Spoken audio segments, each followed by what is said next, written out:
Bismillahirrahmanirrahim. Assalamualaikum warahmatullahi wabarakatuh.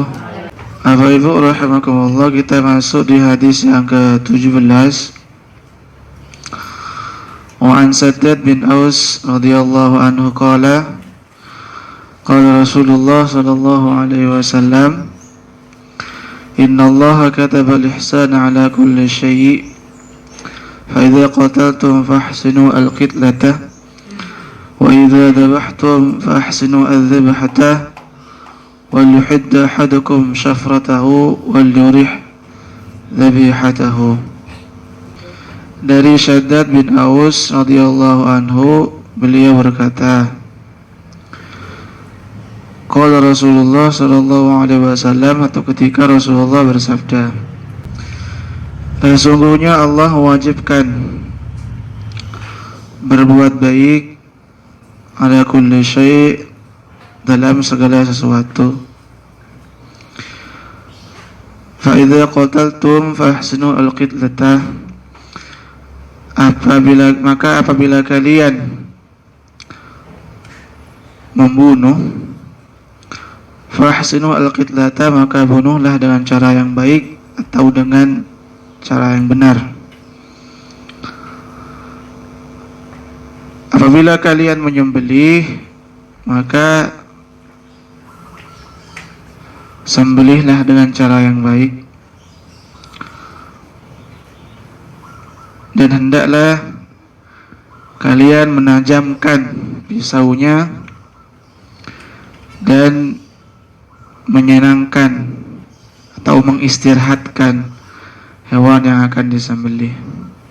Jadi ya Bapak Ibu rahimakumullah, ini hadis lanjutan yang kemarin. Jadi Nabi kita Muhammad sallallahu alaihi wasallam menyampaikan bahwa Allah mewajibkan untuk berbuat ihsan, atau ihsan itu terjemahannya berbuat baik atau berperilaku baik atau mengadakan perbaikan dalam segala sesuatu. Salah satu contoh yang disebutkan oleh Rasulullah adalah ketika kita membunuh, maka bunuhlah dengan cara yang baik atau benar.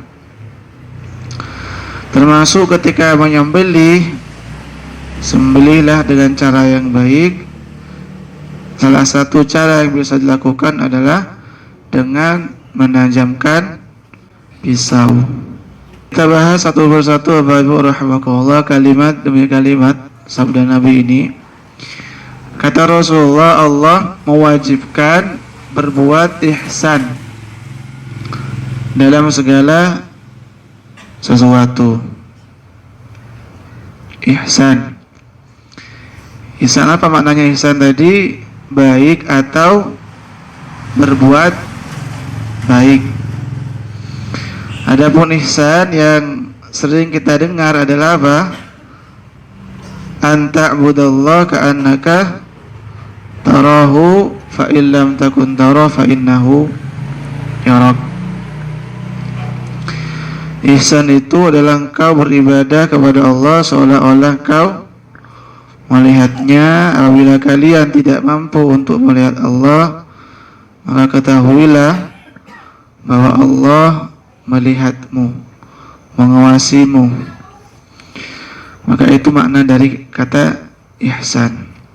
Dan kita diminta oleh Allah Subhanahu wa taala ketika kita beribadah seolah-olah diawasi, dilihat. Karena seolah-olah ya, karena bagaimanapun kita kan tidak bisa di dunia ini untuk melihat Allah Subhanahu wa ta'ala, berjumpa dengan Allah. Tidak bisa. Ada banyak sebetulnya kata ihsan di dalam Al-Quran, banyak sekali. Atau ihsan atau muhsin ya, muhsinin ya. Ihsan itu kan kata kerjanya, adapun orangnya disebut muhsin ya. Muksin kata orang, jadi muksin gitu. Muhsin. Kalau orangnya muhsin. Kalau aktivitasnya namanya ihsan. Seperti kata Islam gitu ya, agama, nama agama kita. Adapun orang yang memeluk agama Islam disebut muslim. Nah, ihsan sama, orangnya adalah muhsin. Dan kata muhsin ini banyak memang disebutkan di dalam Al-Quran. Misalkan Allah sebutkan di Quran surah Al-Baqarah surah kedua ayat 195. Kata Allah, wa anfiqu fi sabilillahi wa la tulqu bi aydikum ila tahlukati wa ahsinu innallaha yuhibbul muhsinin. Kata Allah di situ, wa anfiqu, berinfaklah kalian fi sabilillah, di jalan Allah. Wala tulqu bi aydikum ila tahluka, dan jangan lemparkan kalian ke dalam kebinasaan. Wa ahsinu, berbuat baiklah kalian, innallaha yuhibbul muhsinin, karena Allah itu cinta, senang dengan orang-orang yang berbuat baik, orang yang muhsin. Salah satu orang yang disebut muhsin ternyata oleh Allah di ayat itu adalah orang yang senang berapa? Berinfak.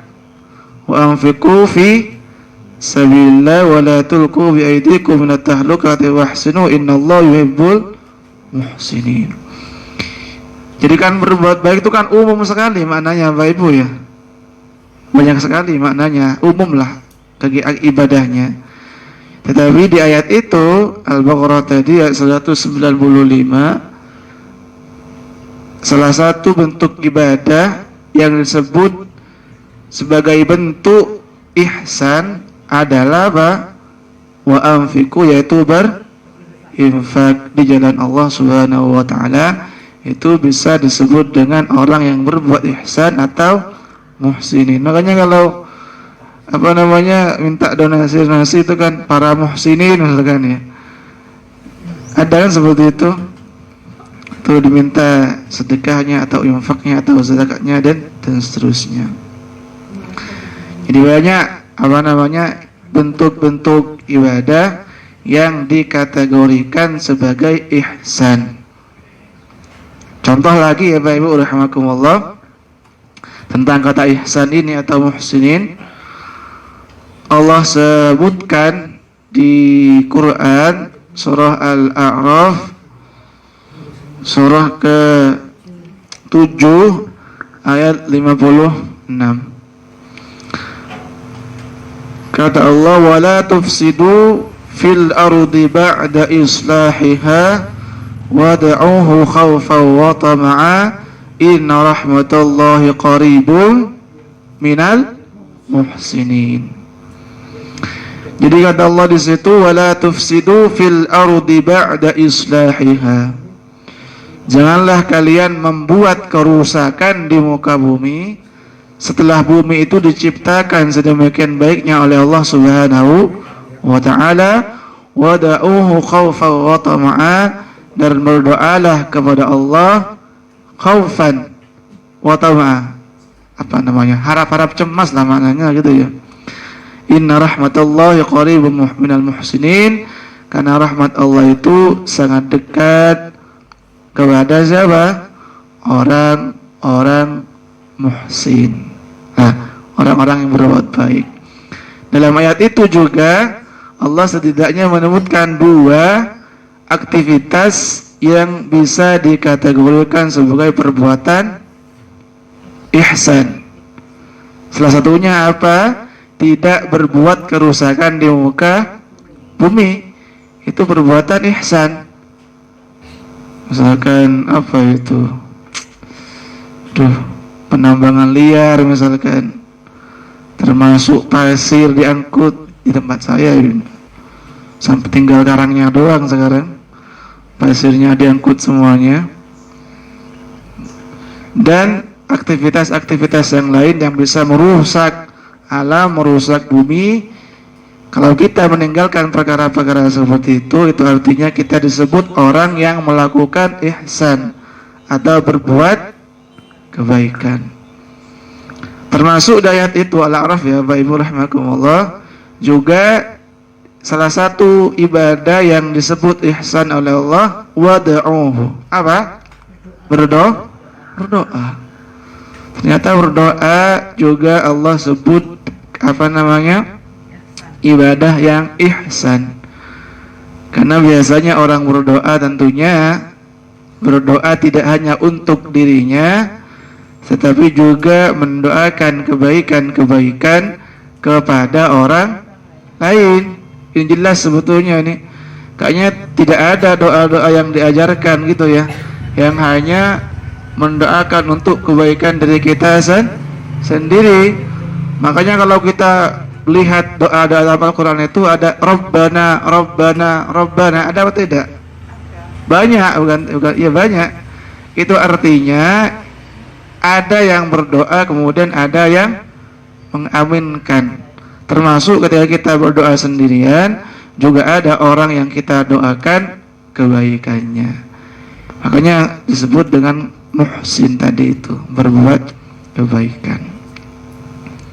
Itu udah keberapa ya, ayat kedua ya, tentang kata ihsan.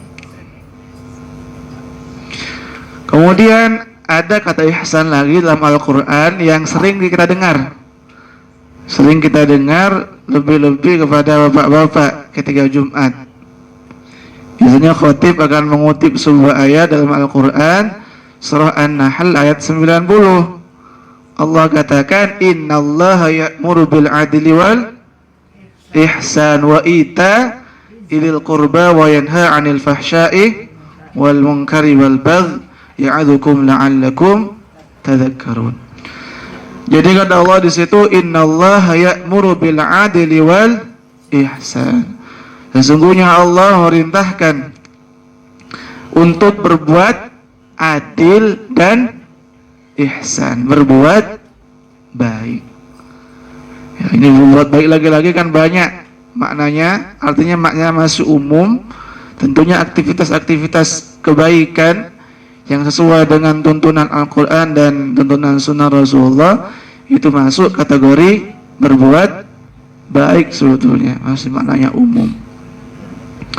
Wa ita ilil qurba wa yanha 'anil fahsya'i wal munkar, itu ayat yang sering didengar.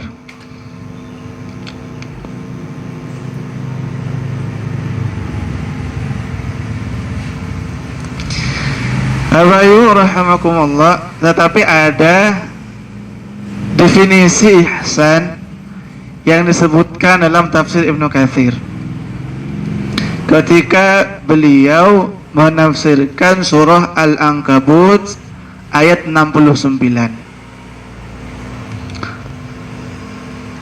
Apa ayatnya coba? Kata Allah, walladzina jahadu fina lanahdiyannahum subulana wa innallaha lama'al muhsinin.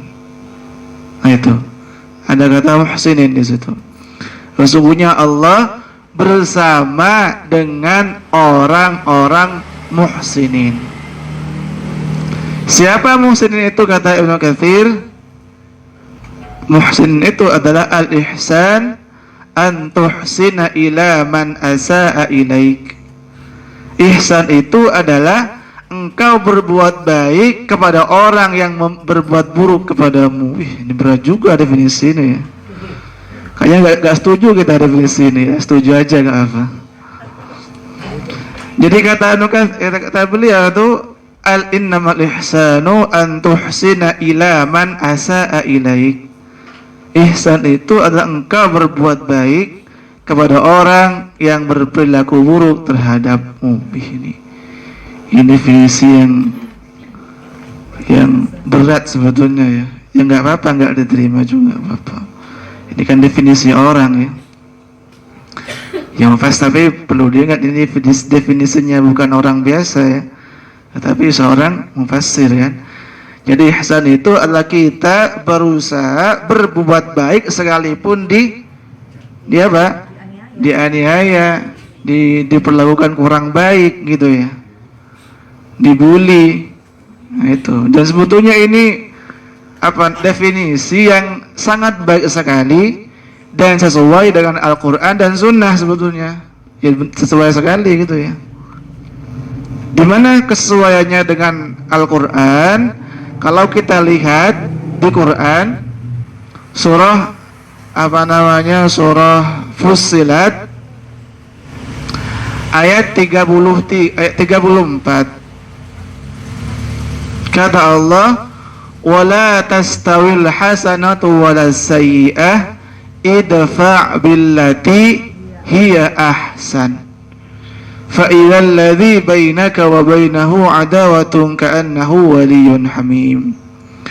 Kata Allah di situ, idfa' billati hiya ahsan, balaslah perbuatan buruk dengan perbuatan baik.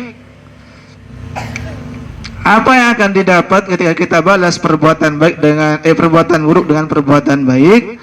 Yang didapat adalah fa idzal ladzi bainaka wa bainahu adawatun ka'annahu waliyyun hamim.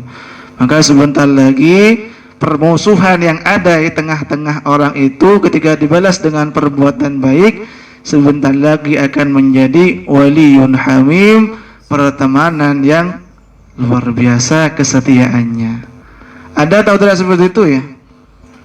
Ada ya, kayaknya ada ya. Artinya mungkin permusuhan, tapi kemudian kita balas bulian, balas permusuhan orang lain itu dengan balasan yang baik, maka sebentar lagi musuh kita akan menjadi kawan, lawan akan menjadi teman, jadi sahabat. Itu apa namanya? Teori, bukan teori sih. Nasihat dari Al-Quran gitu ya. Kuncinya, tapi sulit ini. Sulit sekali. Jadi itu masuk kategori ihsan. Dan ini juga dipraktekkan oleh Rasulullah Sallallahu Alaihi Wasallam. Perbuatan buruk yang menimpa kepada beliau dibalas dengan doa-doa yang luar biasa. Yang paling sering didengar adalah ketika Rasulullah di Taif, kan Bapak Ibu ya, gitu, lempar dengan kemarahan gitu ya, lempar dengan batu, lempar dengan apa bahasa Jawanya, celatong katanya ya. Meletong ya, kalau Madura celatong soalnya, meletong ya. Tapi ternyata yang keluar dari Rasulullah bukan hinaan, bukan sumpah serapah, tetapi justru doa-doa terbaik. Kata Rasulullah, Allahumma hdihim fa innahum qaumun la ya'lamun. Duhai Allah, berikanlah hidayah kepada mereka karena mereka belum tahu doang sebetulnya gitu ya. Seandainya mereka tahu luar biasanya Islam dan luar biasanya akhlak Rasulullah itu, maka akan takluk mereka itu. Dan benar saja gitu ya, berkat rahmat Allah juga dan hidayah Allah juga, benar-benar takluk orang-orang Taif itu di kemudian hari.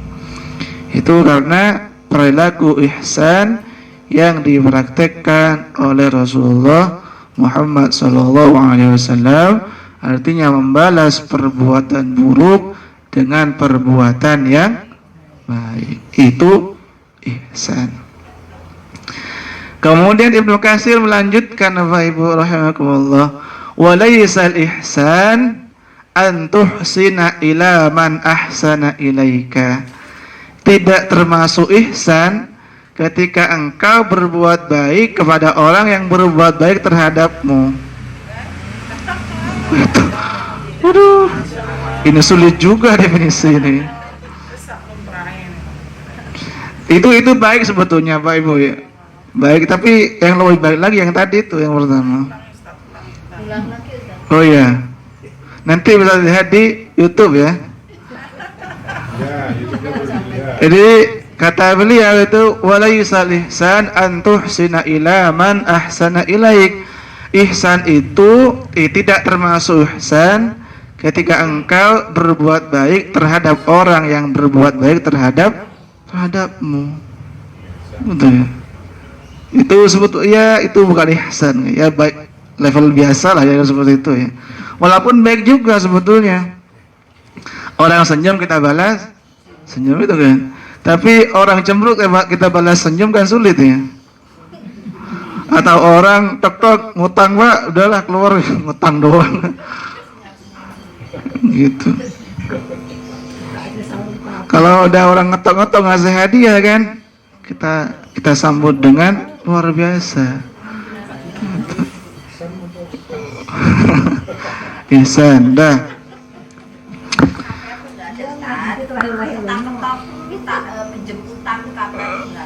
Oh, gak ada ya?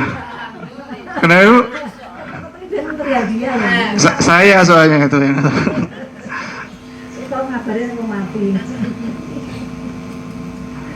Jadi kita lanjutkan Bapak Ibu rahimahullah. Itu sedikit dari makna atau definisi dari ihsan tadi. Setidaknya ada dua tadi definisinya yang kita sampaikan. Pertama, kita beribadah kepada Allah seolah-olah melihat Allah. Kalau tidak bisa dan kita tidak mampu, maka yakinlah bahwa Allah melihat kita. Dan definisi yang kedua tadi disebutkan oleh Ibnu Katsir ketika beliau menafsirkan Al-Ankabut ayat 69, ihsan adalah berbuat baik kepada orang yang berbuat buruk, ya. Dan tidak termasuk ihsan ketika kita hanya mampu berbuat baik kepada orang yang berbuat baik terhadap kita. Bapak Ibu rahimakumullah, kita lanjutkan hadisnya, kalimat yang kedua dari sabda Nabi yang tadi. Kita ulangi lagi sabda Rasulullah, apabila kalian membunuh maka bunuhlah dengan cara yang baik atau benar. Ini perlu kami sampaikan dengan jelas ini.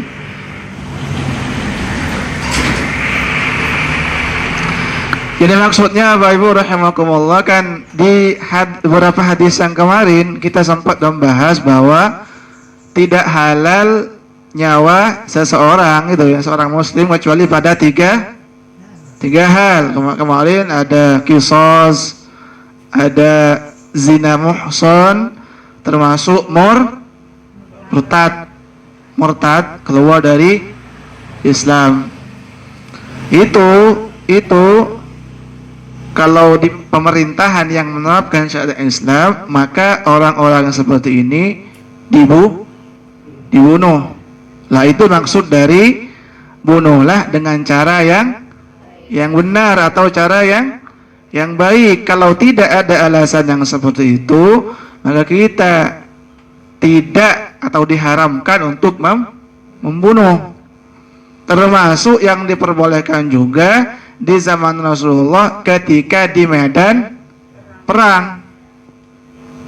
Jadi umat Islam katakanlah digempur, diserang sampai terjadi perang, maka di situ boleh membunuh orang-orang yang memerangi umat Islam. Itu baru boleh. Itu maksud dari ketika kalian membunuh, bunuhlah dengan cara yang benar atau dengan cara yang baik.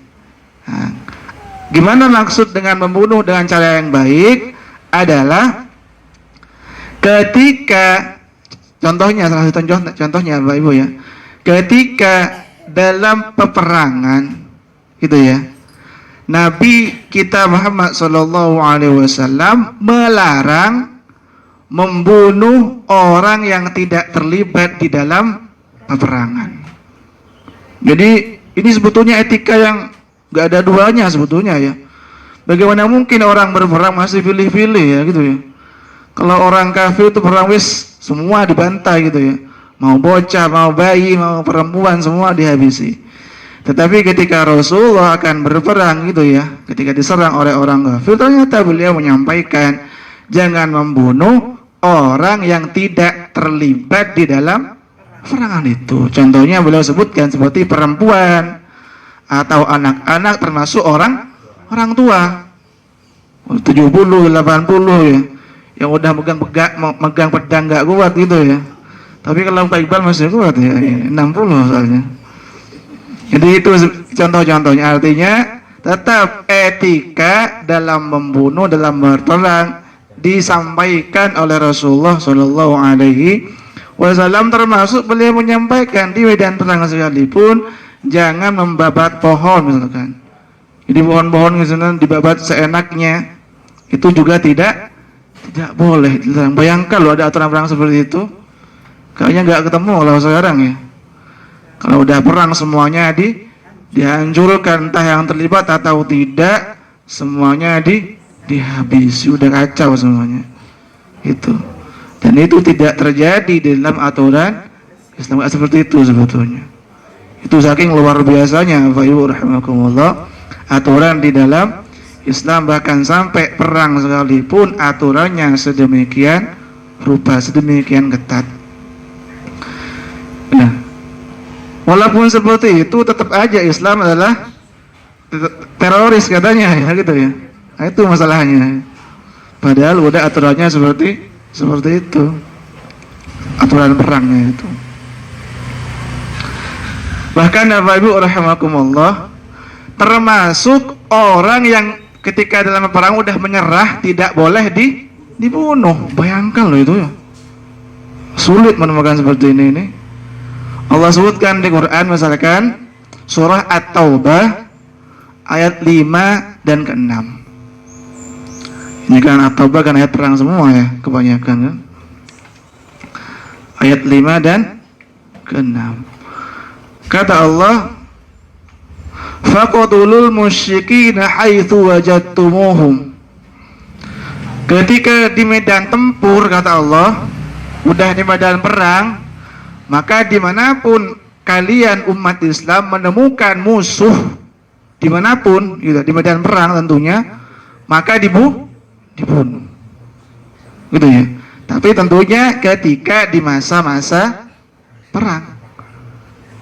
Tetapi perlu diingat di ayat 6-nya, luar biasa Allah kemudian, At-Taubah 6, wa in ahadum minal musyrikin istajaraka fa'ajirhu hatta yasma'a kalam Allah thumma ablighu ma'mana. Tetapi ketika ada orang musyrik itu ingin meminta perlindungan kepadamu, berikanlah perlindungan itu.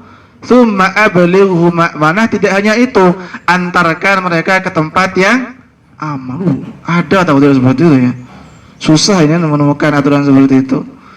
Itulah aturan Islam. Udah. Kalau udah menyerah, udah gak usah dilanjutkan, tidak usah lanjutkan perangnya. Bahkan seandainya mereka ingin berdamai, langsung hendaknya diterima perdamaian mereka, dan kalau bisa antarkan mereka ke tempat yang aman.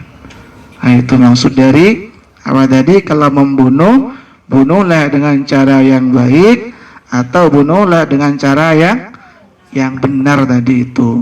Artinya dilarang kita untuk membunuh tanpa alasan yang benar. Alasannya tadi pertama zina, muhsan, murtad, kemudian qisas, termasuk di medan perang, di medan tempur ketika kita diserang oleh orang-orang kafir. Tapi perlu diingat, ketika musuh sudah menyerah, bendera putih udah ditinggikan gitu ya, itu sudah berhenti harusnya perang, tidak membunuh secara membabi buta.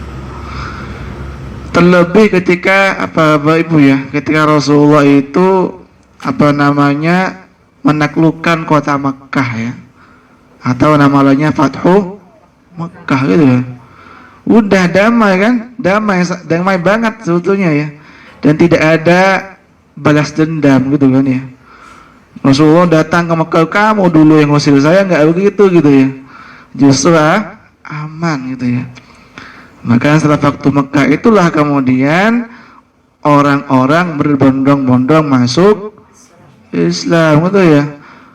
Apa ayatnya itu? Idza ja'a nasrullahi wal fath wa ra'aitan nasa yadkhuluna fi dinillahi afwaja. Jadi ketika datang udah kemenangan waktu Mekah itu, maka engkau Muhammad akan melihat orang-orang berbondong-bondong melepuh atau masuk ke dalam agama Islam. Melepuh bener ya, melepuh masuk ke dalam agama Islam gitu.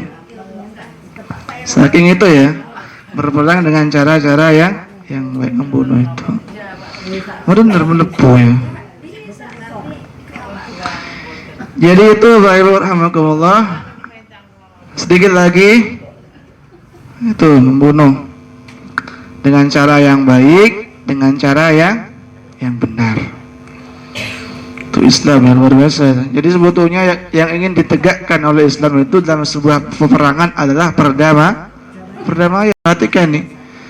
Jadi yang menjadi tujuan dalam Islam itu adanya peperangan adalah perdamaian gitu ya. Benar atau tidak?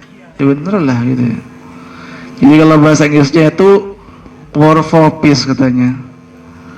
Berperang demi kedamaian, bukan war on peace, memerangi perdamaian. Udah damai malah dibuat rusuh gitu ya. Islam nggak begitu, rusuh kemudian dibuat perdamaian, sekalipun nanti ditempuh dengan jalur-jalur yang mendesak seperti tadi peperangan. Jadi Bapak Ibu rahimakumullah, hadis ini tidak langsung kita maknai kita harus membunuh misalkan orang lain, tidak seperti itu tanpa alasan yang jelas. Setidaknya tadi ada 4. Itu pun nanti kalau di medan perang ada etika tersendiri ketika membunuh orang lain dan orang yang tidak terlibat di dalam peperangan. Jangan sampai dibabat habis. Bahkan tanaman, tumbuhan dilarang oleh Rasulullah ditebang seenaknya, sekalipun di dalam peperangan. Lo bayangkan itu. Bayangkan. Kalau kita melihat perang di Perang Dunia Kedua gitu ya. Udah ketiga belum ya kayaknya.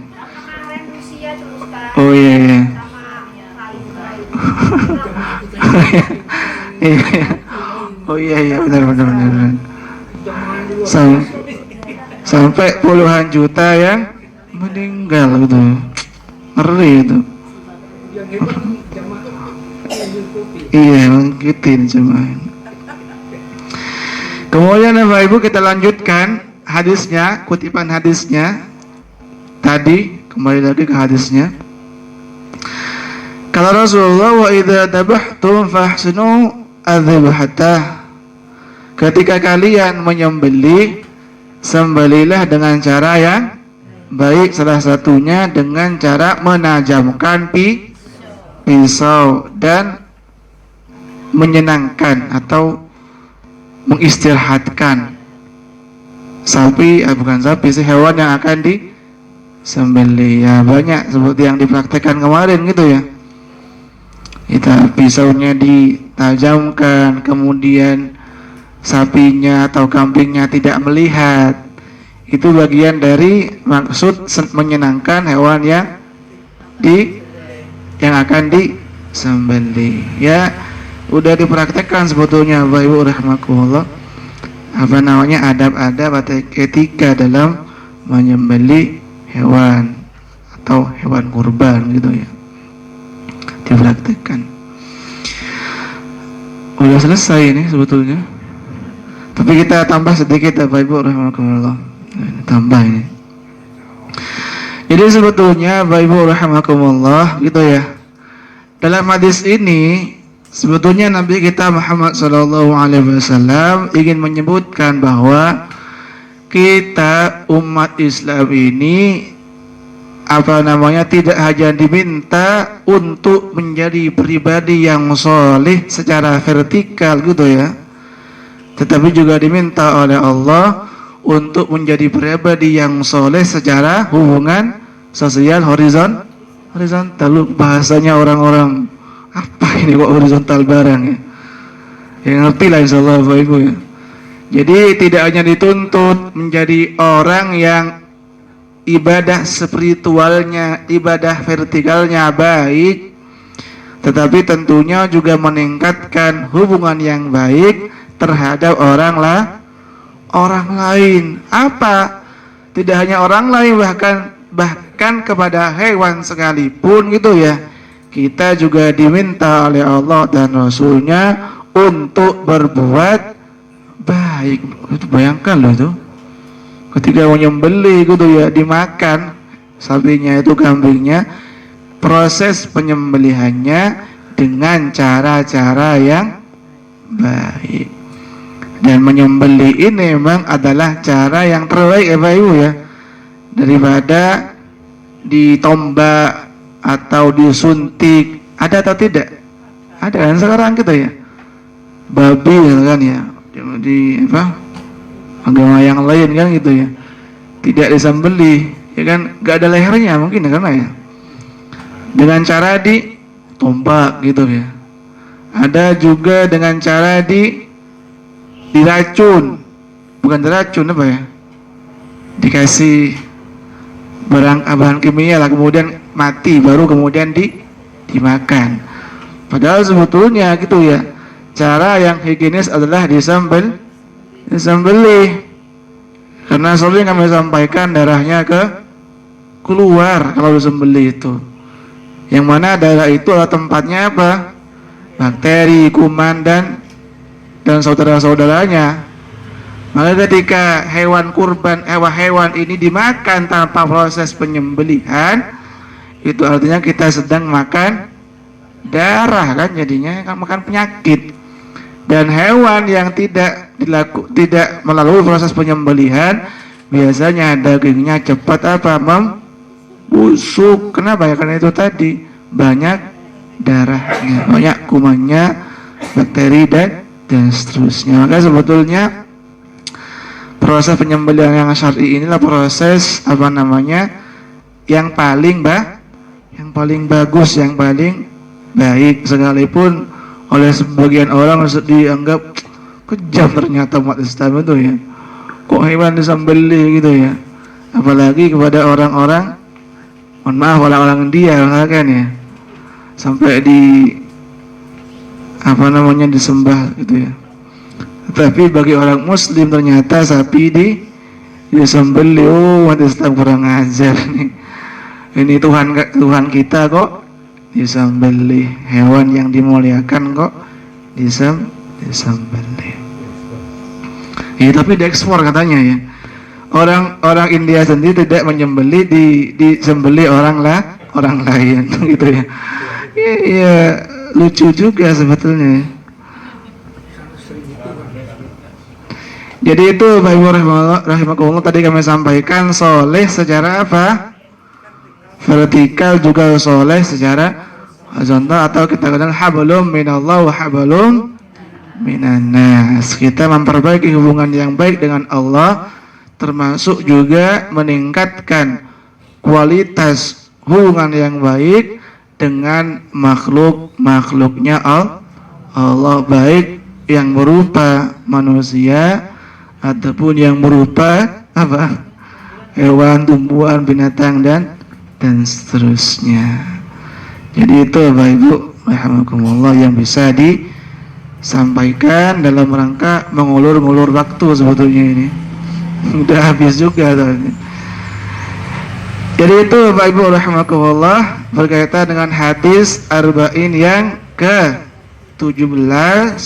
Jadi kita diminta oleh Allah melalui sabda Rasulullah untuk selalu berbuat ihsan dalam segala sesuatu, beribadah kepada Allah seolah-olah kita melihat Allah. Kalau kita tidak mampu melihat Allah, maka yakinlah bahwa Allah melihat kita. Kalau kita yakin bahwa dilihat oleh Allah, rasa-rasanya ibadah akan tenanan. Gak ngerti tenanan ibu ini, bahasa Jawa gak ngerti. Sebagaimana ada bawahan diawasi atasan gitu ya. Mohon maaf, ada pembantu diawasi majikan. Wih, udah tenanan itu ya. Udah diawasi majikan ya. Ini tenanan. Jadi kerjanya sama. Ketika ada seorang hamba kita, hambanya Allah, merasa diawasi, dilihat oleh Allah Subhanahu wa taala, pastinya akan tenanan, optimal ketika beribadah. Tapi kita tidak mampu di dunia ini untuk melihat Allah Subhanahu wa ta'ala. Sebagaimana firman Allah, la tudrikuhul absar wa huwa yudrikul absar wa huwal latiful khabir. Surah apa? Surah Al-An'am ayat 103. Kata Allah di situ, penglihatan tidak bisa menjangkau Allah, tetapi Allah bisa menjangkau penglihatan makhluknya, penglihatan manusia itu kalau di dunia gitu ya, kita tidak bisa melihat Allah. Termasuk Nabi Musa alaihissalam juga tidak bisa melihat Allah. Allah sebutkan lantaroni, kata Allah, Musa kamu tidak akan mampu melihat aku, kata Allah Subhanahu wa ta'ala. Tapi nanti ketika di surga kita bisa bertemu, melihat Allah Subhanahu wa ta'ala, dan itu merupakan salah satu kenikmatan ketika di akhirat nanti. Kata Allah, wujuhu yawma idzin nadhirah ila rabbiha nadhirah. Surah Al-Qiyamah ayat 22-23. Wajah penduduk surga saat itu berseri-seri. Kenapa? Ila rabbiha nadhirah, kepada Tuhannya mereka memandang, melihat. Itu. Sekian yang bisa kami sampaikan, semoga bermanfaat dan dicatat amal ibadah berpahala di sisi Allah Subhanahu wa ta'ala. Selebihnya kami serahkan kepada Ustazah Fali. Assalamualaikum warahmatullahi wabarakatuh.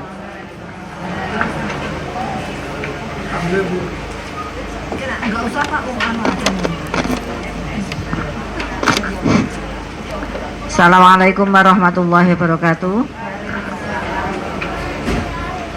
Alhamdulillah ibu-ibu, kita sudah masuk bulan Muharram ya. Yang kemarin ibu-ibu telah melaksanakan siam Tasu'a dan Asyura, dan besok kita akan berjumpa